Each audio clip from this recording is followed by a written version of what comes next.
Zachraňujem svoje oblečenie, prvá časť. Môj celoživotný problém je voľný pás.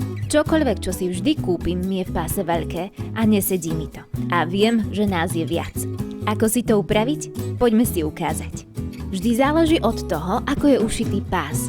V prípade tejto sukne som mala šťastie, lebo v zadnom páse už bola všitá guma.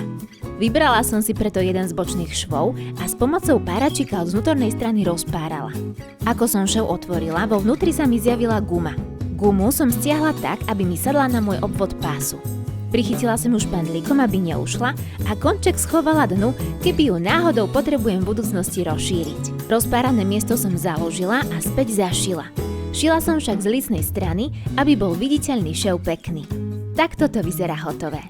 Rozhodla som sa ešte vymeniť gombíky a vybrala som si tieto rozkošné srdiečka. V tomto prípade stačilo odpárať tie pôvodné a na tie isté miesta ponašívať nové. Celá úprava mi trvala tak hodinku a ja sa teším, že sukňa mi konečne dobre sedí, že mi už nesedí v skrini a že ju môžem celé leto nosiť. Opravujte a zachraňujte tiež.